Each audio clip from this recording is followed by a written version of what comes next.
Okay, so I'm here to tell you a story on how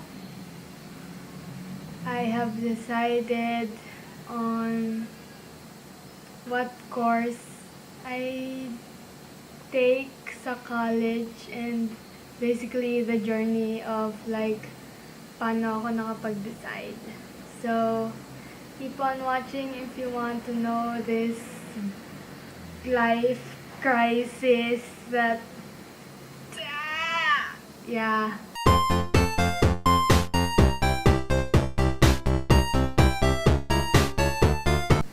So to start off, when I was like really young, I didn't know what I wanted to be. Like, alam niyo yung kapag like tinatanong ka nung like mga nursery, prep, grade 1, like, anong gusto mo pagtanda mo? And I would answer like the common answers like teacher or like a doctor.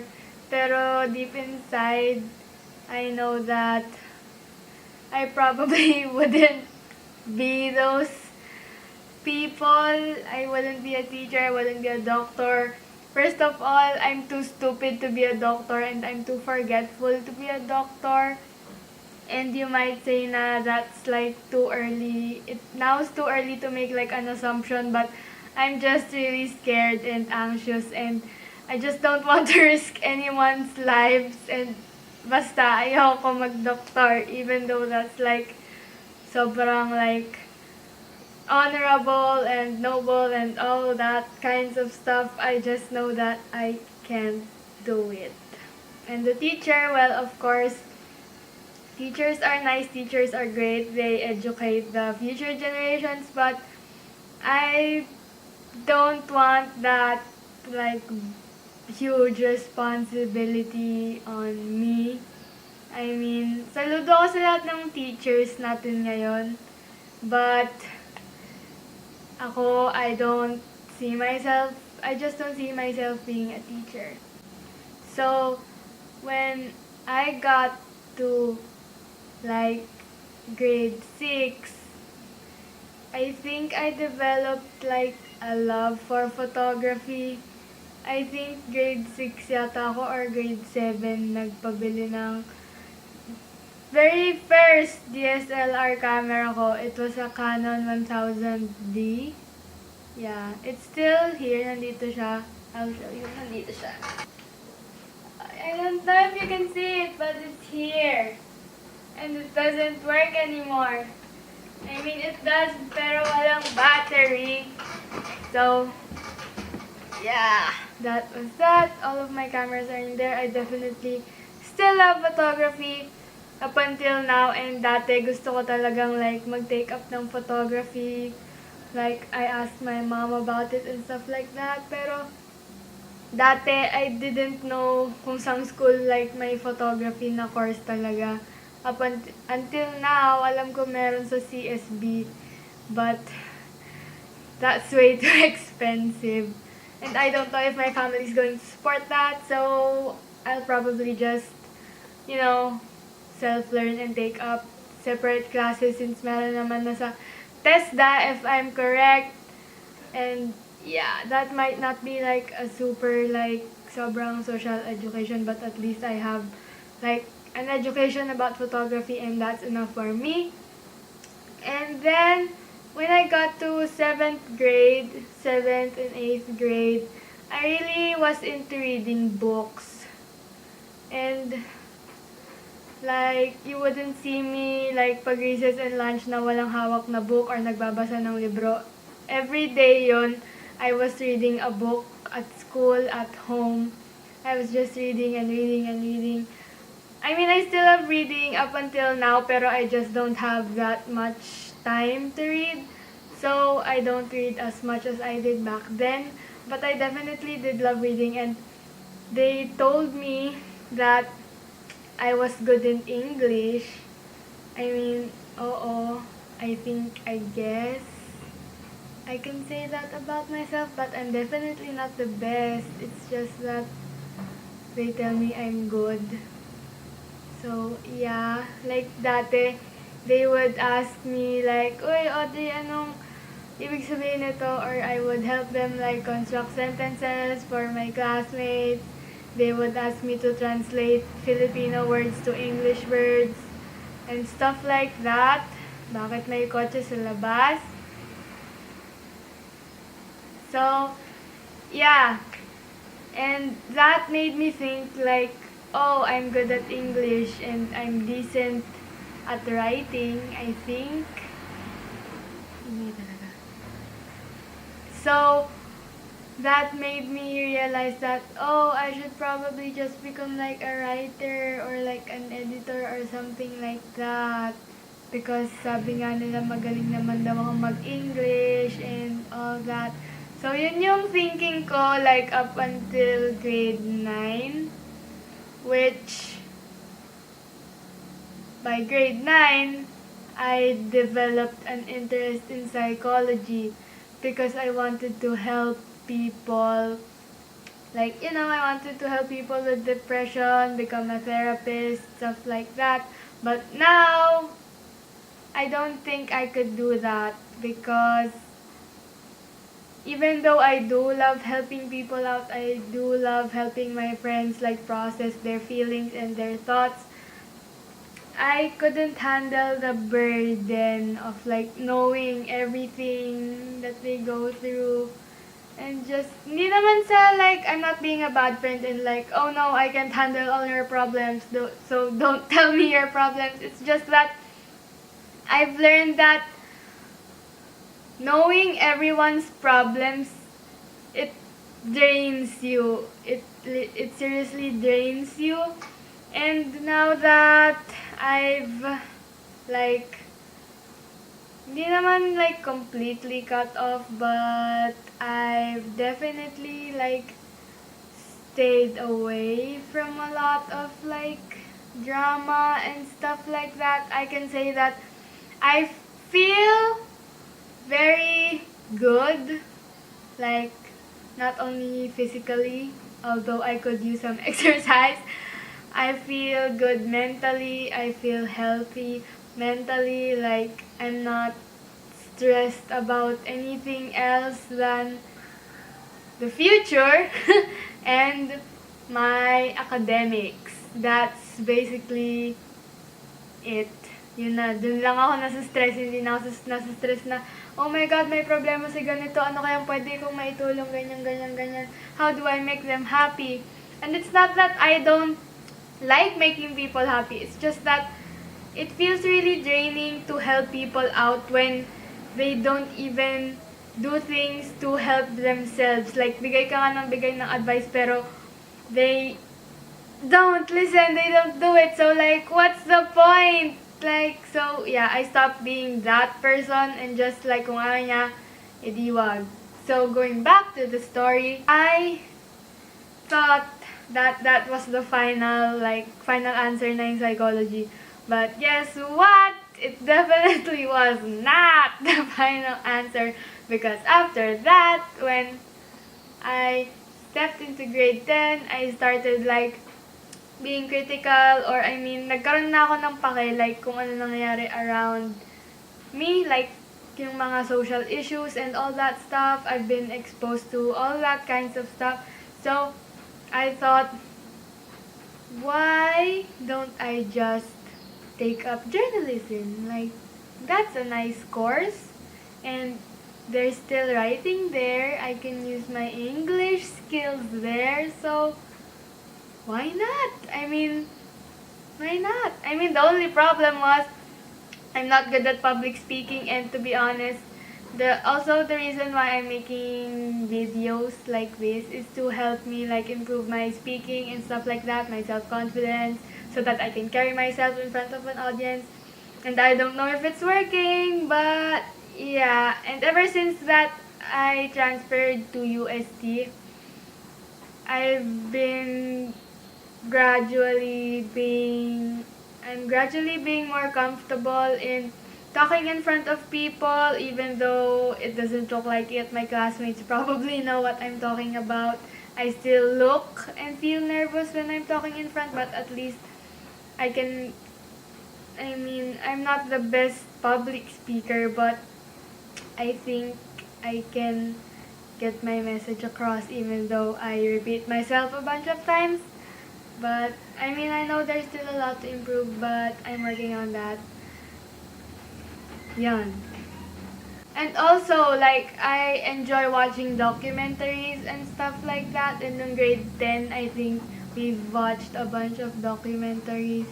So that, like, made me, wow, ang ganda ng journalism and stuff like that. But now that I think about it, I just don't, like, my English skills are not, like, good enough. And I can't even tell, like, a proper story. And I can't seem to, like, I'm having a hard time, like, making my ideas cohesive. I'm having a hard time making my sentences, my ideas cohesive, and I can't, like, just pick the important stuff, like kung ano lang yung dapat kong sabihin and stuff like that, and I can't edit out the unnecessary stuff because I talk so much, and I think you can see that right now.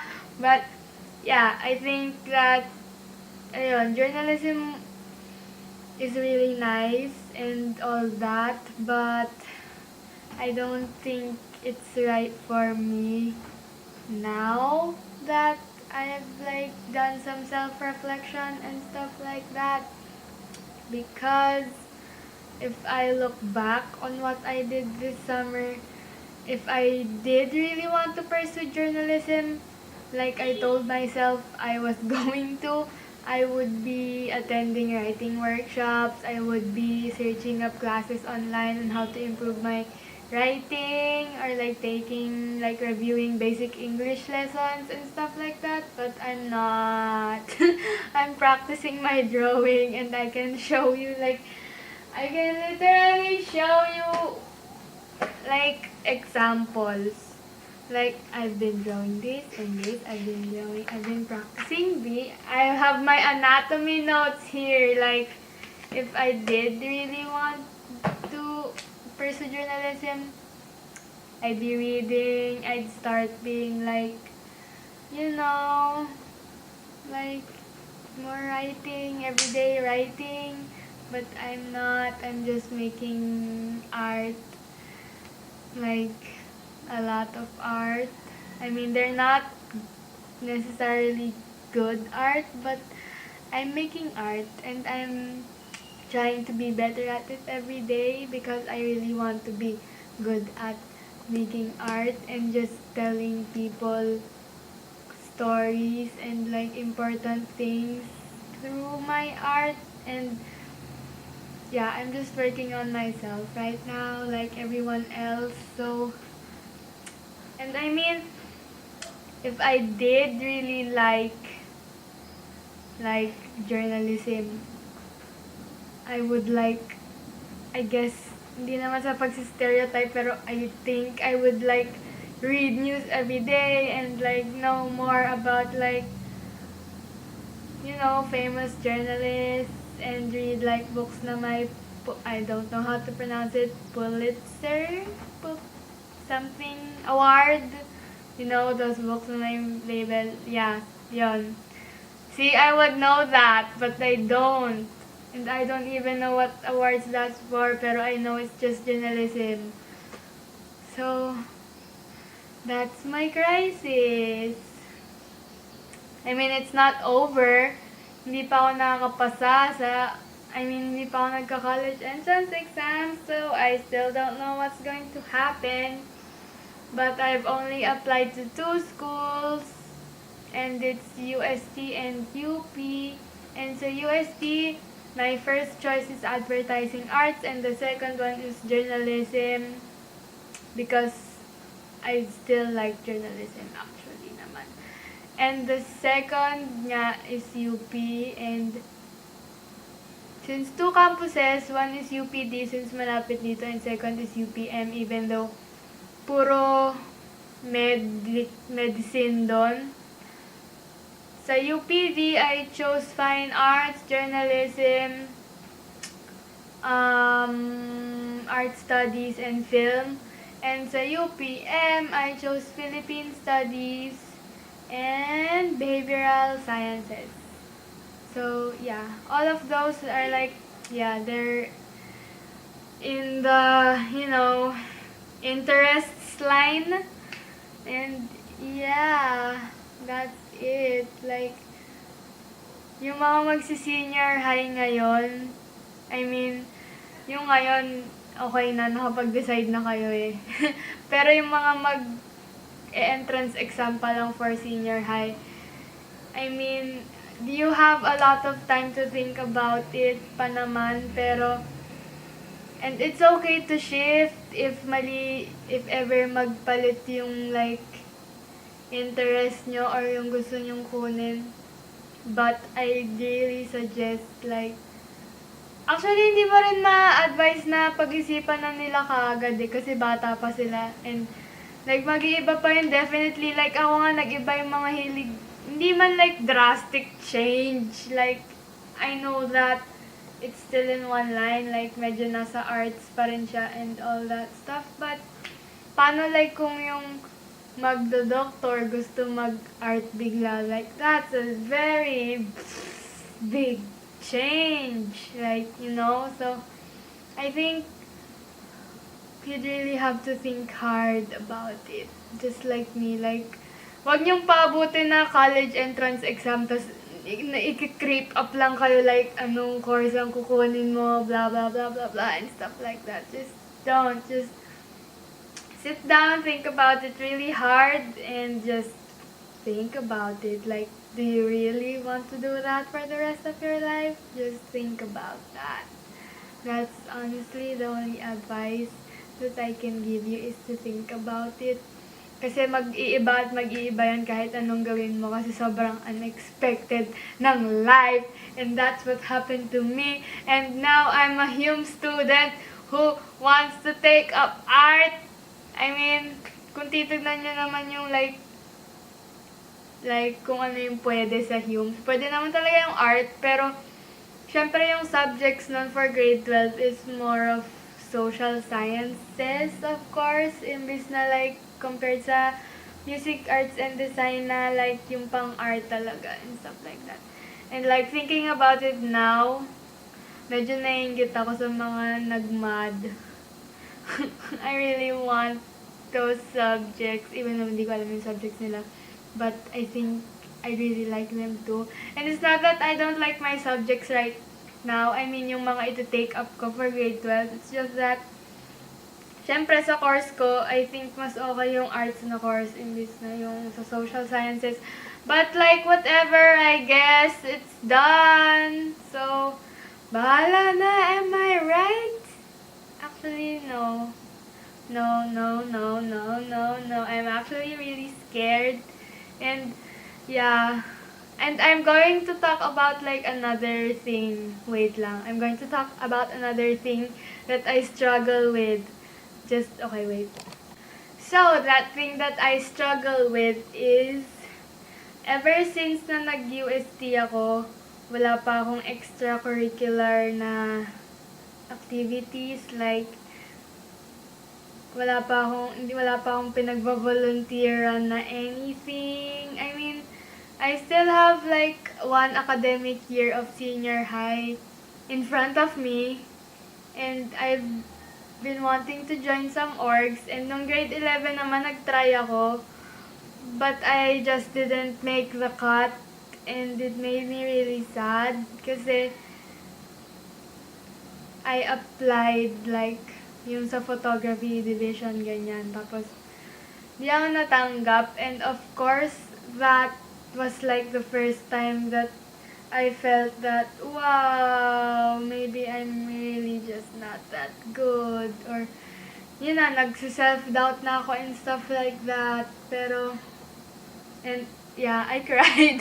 I cried. If you know me, I cried. I definitely did cry. Pero I got over it and just I tried again. And then, fortunately, hindi na naman ako natanggap. And, syempre, that hurt again. Like, all this self-doubt and everything. Pero I think it's important to just try and try and try kasi you never know na baka matanggap na ako. And just try, and I'm going to like insert a clip ng basta may sinalihan kasi ang org and I don't know if tanggap pa ako. I'll just update you on that.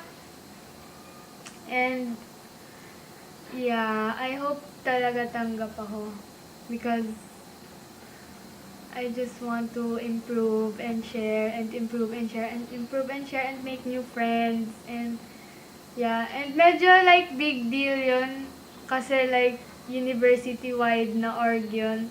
And I don't know if I can do that, but I mean, we'll see. Basta, if you watch the clip, like I put it like a few moments ago, I really want to be part of that. Pero if not, well then okay, it's fine. I can just try again. Maybe some other time, maybe sa college. Di naman siguro maubusan ng mga org. But I'd still be really sad. But yeah. So I mean, let's just see what will happen in the future. I mean, I'm still young. We're all still young. We just need to try and try and try. And I know the storytelling was all over the place, but I hope you enjoyed listening to me. And if you experience or like nakaka-relate kayo sa akin, comment down below. Let's talk about it. Or you can message me and stuff like that. Hindi naman ako mangagat. And yeah, I'll just keep giving you life updates and story times if you want it. That's why you have to comment down below if you want to see more. Yeah, I'm very awkward, so wait.